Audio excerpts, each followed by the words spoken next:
future of Colegio-Maya, as we try and set up and look at what we're looking at, we need to constantly adapt to address that idea that things change every day. We don't know what your daughters and sons need. We have an idea of what they need for skills and competencies and concept learning and character traits. But by the time they're opening their own companies and startups and working for whoever, we don't know exactly what that's going to look like.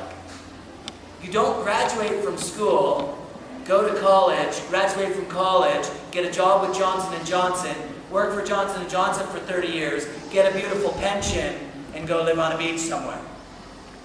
Those days are gone. Why? It's not economically sustainable. The world doesn't work like that anymore. Your kids will likely have, what the research is saying right now, 20 to 30 jobs.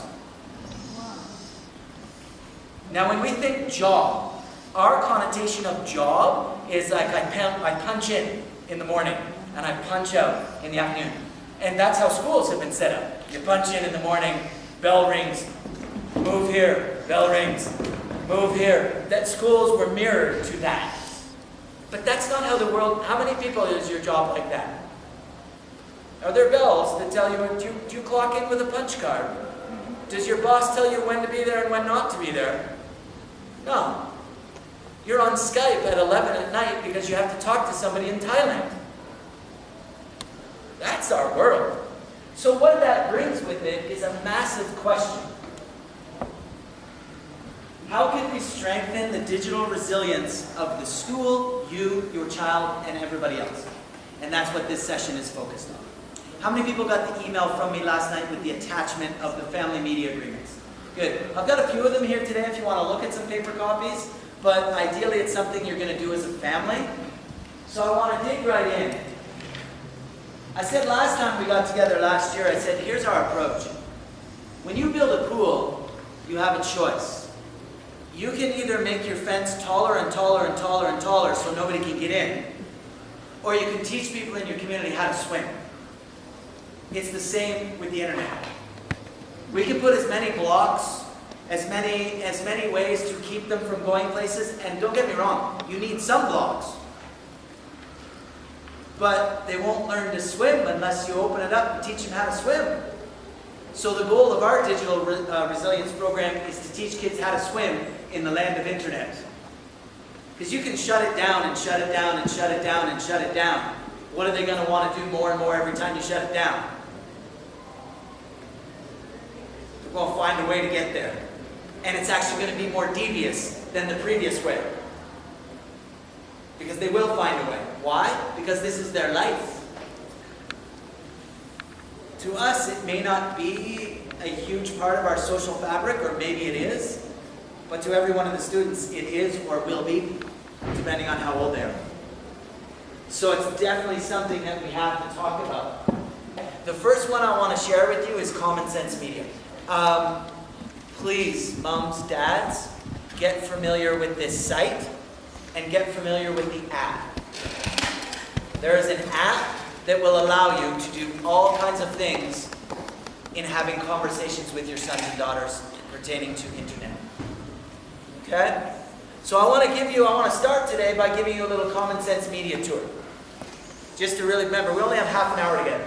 So I'm going to give you some snippets, and then I'm going to hand it over to you, and then I'm going to go get back to the community in a couple of weeks, and I'm going to say, what would you like next? Do you want a half-day learning session on this? Do you want a full day? Do you want another hour? Do you want a combination depending on where you are? And we will host a Growing Up Digital session with as many people who want to be involved. Today's just the introduction. So let me give you a tour. When you go on to Common Sense Media, there is a whole section for parents. Okay? These family guides and these parent concerns are a gold mine for soliciting conversations. Teachers, same thing. There's a whole educator section for educators, for advocates, for parents. It is the most comprehensive approach in the world, the deepest repository of research in the world on what it means to be so digitally connected in this day and age. It's a small nonprofit from San Francisco. There's 3 people that work in the office. And they've been going for years. And when I went to visit them, their sole mission is to build digital resilience in families around the world. That's what they do. They get grant money to do so they can provide you all these things for free. So that's what they do. That is their sole mission.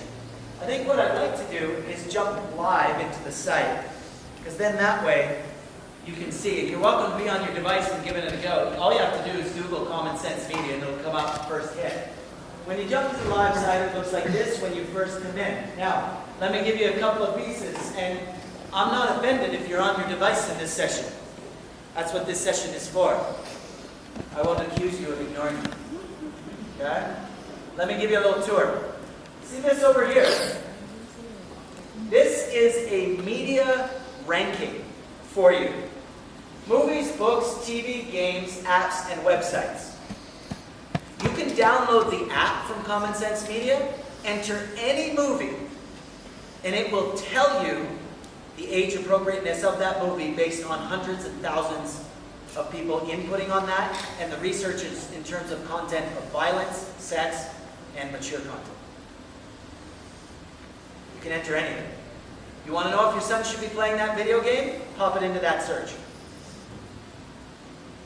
Not only can you enter that, but I'll give you an example. Our son wanted to watch Star Wars when he was a little bit younger. And we're like, should we let him watch Star Wars? Well, we do. We popped the new Star Wars in there and said, what are people around the world and what's the research say? And what it told us was, it told us the parts that we would need to kind of front load, and also the questions that you might ask after based on what they saw. And said, we recommend this age, but if you're gonna go younger, think about this. It's a beautiful resource. Has anybody used that before? It's a really strong resource. You can get it on the app, or you can do it right here on the website. Let me show you the other piece. When you go to parent concerns, there's a drop-down menu. Now, tell me if any of these are a concern of yours. Are you worried about violence in the media as a parent? Okay. Are you worried about alcohol, drugs, and smoking? Are you worried about cyberbullying, haters, and trolls? Are you worried about technology addiction? Common Sense Media has hit every one of these hot topics, both in the element of research and in the element of support for families. In fact, you can go on here and it will give you little videos to watch together as a family. It'll give you debrief questions to ask.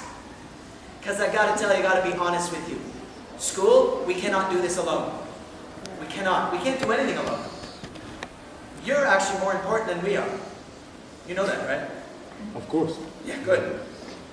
You're way more important than we are. So if you're not having these conversations, we can have as many conversations as we want at school.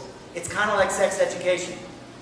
Wherever you stand on sex education, we can have all the conversations we want at school. But unless you have open communication at home, we stand no chance. They'll just hear that womp, womp, womp, womp from us. You need to be in the conversation. So all of these things, what happens is when you actually click on any of these, let's go to technology addiction, because some people are worried about this screen time, non-screen time. Okay, what it does is it will give you a little blurb about what it is. Then it gives you this research, it gives you explore by age. Do you have a preschooler, little kids, big kids, tweens, teens, and what's most popular? Based on the age of your kids. Check out the most common, the most popular questions. Do you have any of these questions? Is there a downside when a kid has singular focus on one specific game? Is my Minecraft-obsessed kid learning anything while he plays? Have you wondered that? These are all the questions. These are submitted by parents. These are submitted by expert researchers. And these are giant conversations from around the world that here in Guatemala, you're not allowed. This is global. This is a global phenomenon. So you can go on to any of those topics. There is also very interesting news and advice for parents and caregivers. And when you go to these family guides, that's what I'm going to talk about next, and that's what I sent you. I sent you an example of a family media agreement. But notice some of the creative things that they do here. You see this up here? The device-free dinner. That's how they suggest you set up a device-free dinner in your house. I gotta tell you, the kids are not the ones with the biggest problem. We are. What all the research says out there is that you need to model what you want to see. And if you are on your device because you hear that ding, or you're at the dinner table and you hear things like this, oh, I just need to for a sec. Oh, just a sec, right? The message that your children hear is, just a second, this is more important than you. I'll get back to you in a second. I mean, when did your work become a 24/7 job? How did that happen? Where'd that come from? Or your social life? Oh, I need to see that picture they posted of that cat. Ding! There's actually research out there, and I can provide some books for you to read, that says that your response to that ding, you get addicted to that response. You get addicted to that sound. So that when you hear that sound, have you ever been in a room where you hear the sound, and you're like, oh, and it's not yours? That's that addiction. You're like, oh, it might be something important.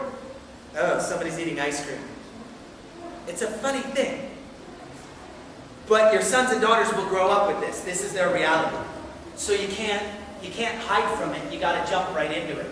So what I sent you is I sent you these family guides, right? These essential guides from K to 5, the essential DVD, TV essential apps, that kind of thing. But I simply sent you this PDF.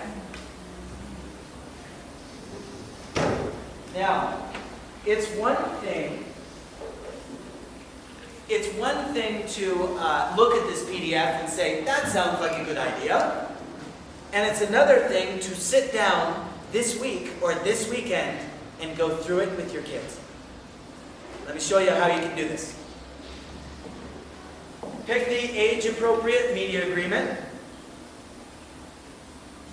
Alright, there's the family media grade 6 to 8. There's grade 9 to 12. And at the bottom, here is your customizable device contract. So you can make your own. I recommend you read the one that's age-appropriate and then customize one for your family. Because here's what happens, and we as a school are happy to do this if you wish in the next session. We will put customizable family media agreements in front of you, but we will require that you come with your kids. And we will help you facilitate that conversation, if you want that. I wouldn't recommend waiting for that. Go do it already. Do it at home. All these resources are in Spanish as well. Common Sense Media, a lot of it is in Spanish. So, when you sit down, the conversation can't look like this. Son, I'm going to read you a family media agreement. Here are the things you can't do. This, you can't do this, you can't do this, you can't do this. If you don't do all those things, our family will be very happy. That's a one-way conversation. Notice the way the family media agreement is set up. It's a conversation. You have to set it up so that if your daughter wants to question something that you want to put in your media agreement, that's okay. Because if you're just telling them what should be in there, it's not a conversation. It's just another contract that they're not going to abide by. It has to be a conversation. Look at the way it's set up. If we go back to the top. I will stay safe. I will not give out any private information such as my full name, date of birth, address, or phone number without my family's permission. Do you want your children to think about that before they hand information out? Then have the conversation and make an explicit agreement. You can use this one, or you can customize it. Make your own. Because actually, it's more powerful to make your own. Because then you're both involved in creating the questions and statements. And we know this about learning, that when you're involved in the process, you learn. And it actually sinks in. So I put that to you as a possibility for your family. If there's nothing else you take out of this session, take a shot at the Family Media Agreement and get the Common Sense Media Resource.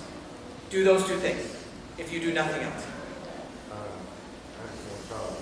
Everybody else has a bigger child. How do you get him at the table to start the conversation? Yeah, that. The question is, how do you get them to the table to have the conversation? That's up to your family dynamic, but in a lot of cases, what happens is you have to intrigue with the content in order for them to want to be a part of that conversation. On the site, on Common Sense Media, are some really hard-hitting 2-minute and 3-minute videos. That if you just even watch that together, because it's funny, I had somebody ask about some older students the other day. They said, how do I get them in the conversation? I said, WhatsApp them the link to the video. And they watched it. And then they came to their mom and dad and went, what was that? Why are you sending that to me? Because actually these issues are real and they can be dangerous. And they need to know that. It's a whole new world out there in terms of our connectivity, and if they don't protect their privacy, not that you can't say, internet bad, live in tree, don't talk to anyone good. It doesn't work like that. But you have to find a way to open the conversation. You need to find a way for your kids to get intrigued by what they're actually talking about, because there, for example, there's a great video in there on the relation of watching violent movies and acting violently. It's really intriguing. And this is all research-based. This is all based on the best research of in the field in these areas. So yeah, I'm going to suggest when you find something that works, share it with each other. That's why I think we should get together again. I think we should get together again in 3 weeks to a month and say, hey, what's working, what's not, what do you need, what more resources do you have? I am also very happy, I'm a Common Sense Media trainer, so I train teachers how to use Common Sense Media in classrooms. I'm also a parent trainer. I'm happy to train 6 parents on this, and then they become trainers, and they train parents. I'm happy to set that model up if that's something this community wants to do. Let me show you one more thing. So, you've got the websites, and a lot of times when you're talking about how to intrigue kids, there's those family media agreements. You're talking about how to intrigue kids, you gotta meet them where they are. So in a lot of cases, it sounds odd, but if you're worried about how much they're gaming, play a game that teaches them about gaming. Does that make sense? So Be Internet Awesome is by Google. Be Internet Awesome on Google is all about staying resilient. What I'll do, I won't show you the 2-minute intro video here, but I'll send it to you in a follow-up email. On that RSVP list, I'm gonna send you anything you need. Feel free to throw questions at me that you think would be helpful. But when you actually dig in and you go to explore, it's all about helping kids be safe, confident explorers of the online world. And you actually enter an online world. And when you enter, this meets kids where they are. And it's for all ages. So this is it. When you're in Be Internet Awesome, you start to play games. Play them with your kids. And you actually play games based on the different types of topics that you would want to address in being safe online. And when you get into these games, they earn badges, they play games, play with them. It starts to give them messages about what to do in terms of who you need to outrun, why you might need to outrun them, They got to go collect a password. Why would I want a secure password? That's a skill, actually, that kids need to learn now. You need a secure password. And you can't share it with your friend, even though they're your BFF. Because in 2 days, they might not be your BFF. And then it's on Snapchat. And then people are in your stuff. These are skills that we have to learn today. So you go in there and you play. Here we go. Let's go find this. And I'm going to recommend for parents, play together. Don't leave it just on them. And if there's one thought that I can leave you with, don't leave this to the school. It's so important at home for you to be a part of this conversation. And when I talk about modeling, let me show you why.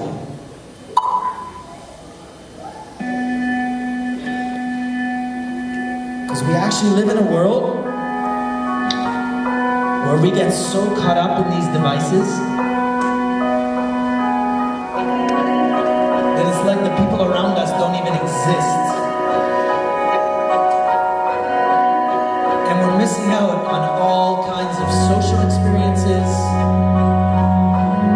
work experiences, collaborative experiences. It's something we got to talk about as a society. And I got to tell you, as a dad, it hit me the most when you look at these images and think about, are you sending the message that your device is more important than their child coloring that on the coffee table? You would certainly say no. But that's the message that we send.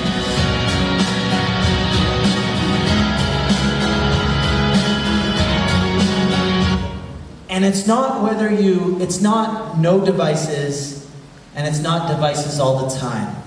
It's an open, healthy conversation where you role model what you want to see for your kids. You communicate openly, and you gotta embrace the reality that technology is absolutely everywhere. Don't hide from it. Have the conversation. Dig into the family media agreement.